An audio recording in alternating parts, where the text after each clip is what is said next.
Массовая реконструкция прошла перед зданием Верховного Хурала. Ровно 80 лет назад отсюда Тува проводила на фронт 206 сыновей и дочерей республики. Роли исторических деятелей и героев-добровольцев исполнили артисты Национального театра и волонтеры. Для будущих поколений, для школьников, чтобы они знали, что есть такие даты особенные, которые их нужно всегда помнить и чтить.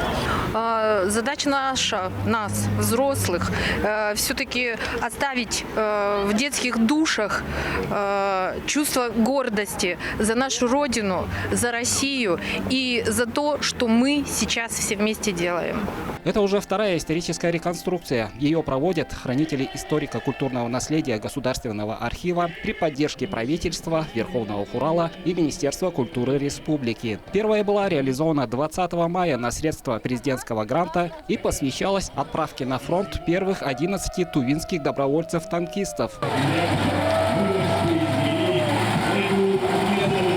Сегодня тоже происходит в Украине.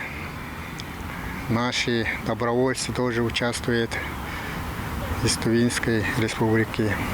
Я думаю, вот это самый главный, важный моменты. После завершения исторической реконструкции возле памятника тувинским добровольцам прошел митинг. Для тувинского народа борьба Советского Союза с фашистской Германией стала такой же священной, как и для всех народов России, подчеркнул в своей речи глава Тувы Владислав Хавалык. Кавалерийский эскадрон тувинских добровольцев внес весомый вклад в победу над фашизмом и освобождение Западной Украины. В наши дни тувинские солдаты достойно продолжают этот подвиг на Донбассе в рядах вооруженных сил России. Завершилось мероприятие торжественным возложением цветов памятнику тувинским добровольцам. Мадр Самдан, РС Мангуш, Самдан Иргит, Тува 24.